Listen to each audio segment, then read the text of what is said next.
அனைவருக்கும் வணக்கம். இன்றைய பதிவில் இப்போ நம்ம பார்க்க போகிற மிகவுமே முக்கியமான ஒரு பதிவு என்ன அப்படின்னா, அதாவது இந்த செப்டம்பர் மாதம் 20ஆம் தேதிக்கு பிறகு மகாலயபட்சத்தின் 15 நாட்களிலும் ரிஷபராசிக்காரர்களுக்கு அவர்களுடைய வாழ்க்கையில் ஏற்பட போகின்ற பல முக்கியமான மாற்றங்கள் என்னென்ன அப்படிங்கிறத பற்றியும், இந்த மகாலயபட்சமானது எப்பொழுது ஆரம்பிக்கிறது, எப்பொழுது முடிவடைகிறது, இதனை பற்றின பல முக்கியமான தகவலையும் தான் இந்த பதிவில் நம்ம இப்போ பார்த்து தெரிஞ்சுக்க போகிறோம்.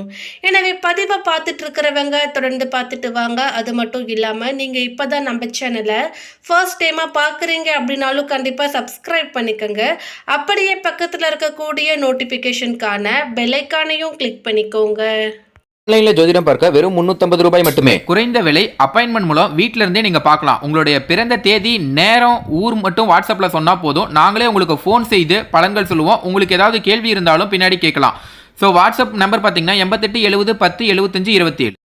மகாலயபட்சம் என்பது 15 நாட்கள் கொண்ட கால அளவாகும். புரட்டாசி மாத பௌர்ணமிக்கு பிறகு வரக்கூடிய பிரதமை திதியில் துவங்கி அமாவாசை வரையிலான 15 நாட்கள் மகாலயபட்சம் காலமாகும். மகாலயபட்சத்தின் நிறைவாக வரக்கூடிய அமாவாசைக்கு மகாலய அமாவாசை என்று பெயர். மற்ற மாதங்களில் வரும் அமாவாசையில் பித்ரு தர்ப்பணம் கொடுத்தால் அது யாருடைய பெயரை சொல்லி கொடுக்கிறார்களோ அவர்களை மட்டுமே போய் சேரும். மகாலயபட்சத்தின் 15 நாட்களும் திதி கொடுத்து தர்ப்பணம் கொடுக்கலாம், தானம் வழங்கலாம். இந்த 15 நாட்களும் நாம் கொடுக்கக்கூடிய தர்ப்பணங்கள் நம்முடைய பல தலைமுறை முன்னோர்களை சென்றடையும். இதனால் எவர் ஒருவர் மனக்குறையுடன் இறந்து இருந்தாலும் அந்த ஆத்மா சாந்தியடைந்து நற்கதி அடையும். மேலும் புண்ணியம் தரும் புரட்டாசி மாதம் முன்னோர் வழிபாட்டுடன் தொடர்புடையது. இந்த மாதத்தில் வரக்கூடிய பௌர்ணமி துவங்கி அமாவாசை வரையிலான 15 நாட்களை மகாலயபட்சம் என்கிறோம். மகாலய என்றால் ஒன்றாக கூடி வருதல் என்று பொருள். நம்முடைய முன்னோர்கள் அனைவருமே ஒன்றாக திரண்டு பூமிக்கு வந்து நம்மளுடைய பூஜைகளை ஏற்று நமக்கு ஆசி வழங்கக்கூடிய காலம் மகாலயபட்சமாகும். முன்னோர்களுக்கு செய்யப்படும் வழிபாட்டில் நாள் கணக்கு என்பது மிகவும் முக்கியமானது. அதனாலேயே மகாலயபட்சமும் 15 நாட்கள் கொண்ட விரத காலமாகும். இந்த ஆண்டு மகாலயபட்சம் செப்டம்பர் 18ஆம் தேதி துவங்கி அக்டோபர் 1ஆம் தேதி வரை இருக்கிறது. இந்த புரட்டாசி மாதத்தில் சூரிய பகவான் கன்னி ராசியில் சஞ்சரிப்பார். சூரியனின் அமைப்பும் அவருடன் புதனும் சேர்ந்து புத ஆதித்ய யோகத்தை கொடுக்க இருக்கின்றன. ரிஷபராசிக்காரர்களுக்கு இந்த மகாலயபட்சத்தின் 15 நாட்களில் பல முக்கியமான மாற்றங்கள் ஏற்பட போகிறது. அதாவது உங்களுக்கான படைப்பாற்றல் அதிகரிக்கும், திறமை வெளிப்படுத்த பல நல்ல வாய்ப்புகள் கிடைக்கும். உங்களின் திட்டங்களை சரியான நேரத்தை பயனுள்ள வகையில் பயன்படுத்தி கொள்ளலாம். உங்களுக்கு நிதி ஆதாயம், வியாபாரத்தில் வெற்றி கிடைக்கும். உங்கள் முயற்சிகளால் வெற்றி பெறுவீர்கள். விருப்பங்கள் நிறைவேறும். ஆரோக்கியத்தில் முன்னேற்றம் இருக்கும். பொறுமையாக நீங்கள் எந்த வேலை செய்தாலும் அது உங்களுக்கு வெற்றியவே கொடுக்கும். அவசரப்பட்டு நீங்கள் பேசும் வார்த்தை, நீங்கள் எடுக்கும் முடிவுகள் எதிர்காலத்தில் உங்களுக்கு பெரிய அளவில் பிரச்சனையை கொடுத்து விடலாம். தொழிலில் நல்ல முன்னேற்றம் இருக்கும். சொத்து சுகம் சேர்க்கை இருக்கிறது.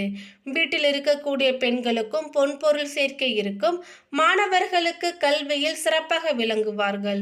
குடும்பத்தில் இருந்து வந்த பிரச்சனைகள் எல்லாம் நீங்கும். கணவன் மனைவிக்குள் ஒற்றுமை உண்டாகும். நிதி நிலைமை சீராக இருக்கும். மாத தொடக்கத்திலேயே உங்கள் ராசிநாதன் சுக்கிரன் நீச்சம் பெற்று சஞ்சரிக்கிறார். ஆனால் அவர் பரிவர்த்தனை யோகம் பெற்ற கிரகமாக சூரியனோடு இணைந்து நீச்ச பங்கம் அடைவதால் நல்ல பலன்களை கொடுப்பார். என்றாலும் இந்த காலகட்டத்தில் உங்களுக்கு மனக்குழப்பம் அதிகரிக்கலாம். எதையும் திட்டமிட்டு செய்ய முடியாது. இனம் புரியாத கவலை மேலோங்கலாம். உத்தியோகத்தில் உள்ளவர்களுக்கு சக பணியாளர்களால் தொல்லை வரலாம். ஆரோக்கியத்தில் கவனம் செலுத்துங்கள். காரியங்கள் கடைசி நேரத்தில் கைகூடும் என்பதால் பொறுமை மிக அவசியம்.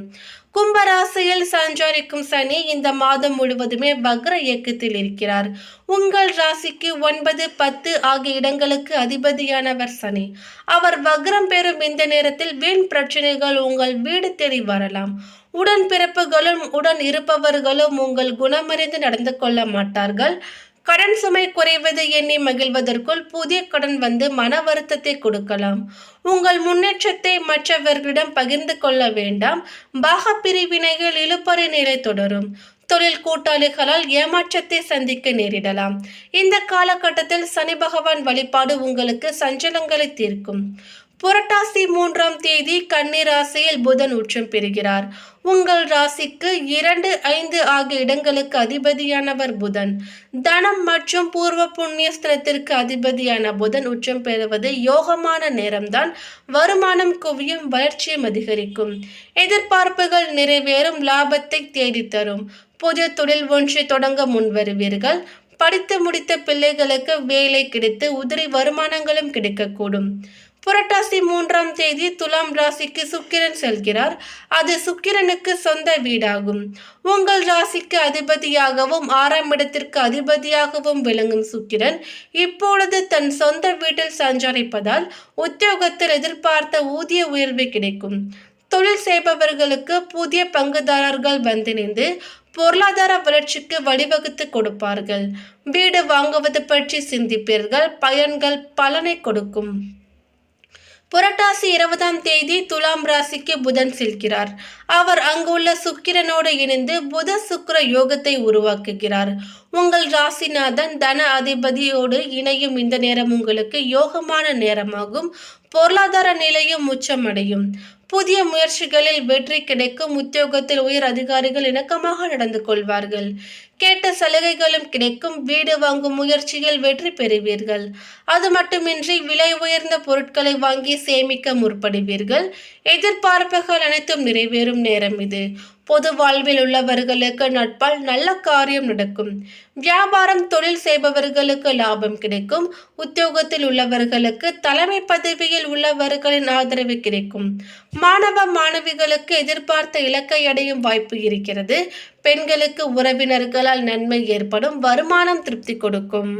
அடுத்ததாக பாதம் 2, 3, 4 கார்த்திகை நட்சத்திரத்தை சேர்ந்தவர்களுக்கு உங்கள் நட்சத்திரநாதன் பூர்வ புண்ணிய ஸ்தனத்தில் கேது பகவானுடன் 5ஆம் இட அதிபதி புதனும் இணைகிறார். அதனால் எந்த ஒன்றிலும் நிதானமாக இந்த காலகட்டத்தில் செயல்பட வேண்டும்.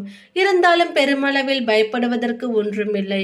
குரு பகவானின் பார்வை 5ஆம் இடத்திற்கு உண்டாவதன் காரணமாக குலதெய்வ அருளும் உங்களுக்கு உண்டாகி எந்த ஒன்றிலும் நினைத்ததை அடையும் நிலை உண்டாகும்.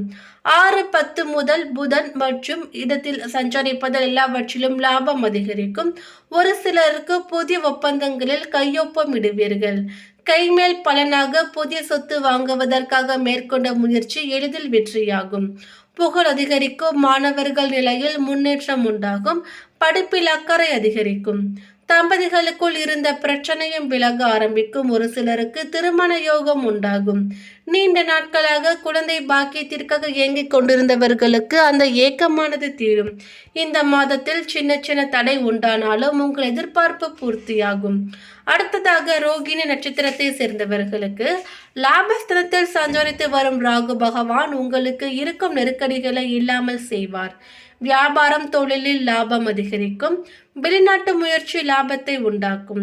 பணியாளர்களால் முன்னேற்றம் உண்டாகும். வெளிநாட்டிற்கு செல்ல முயற்சித்தவர்களுக்கு விருப்பங்கள் பூர்த்தியாகும்.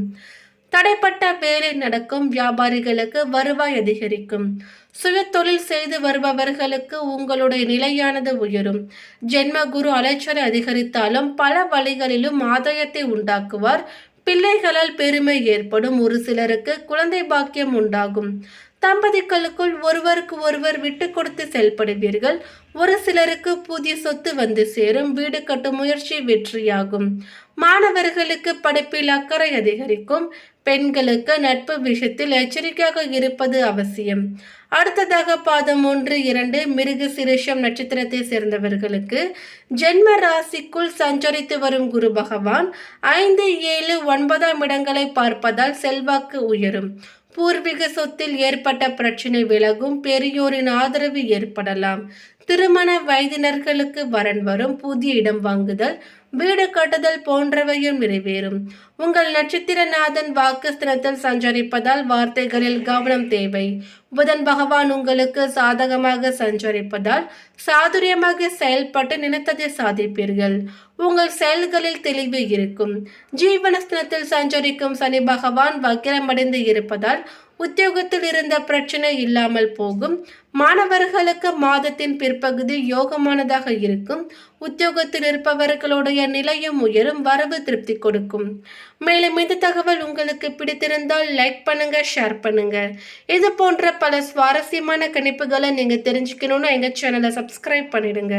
மேலும் நோட்டிபிகேஷனுக்கான பெல் ஐகானையும் கிளிக் பண்ணிக்கோங்க. தேங்க்யூ.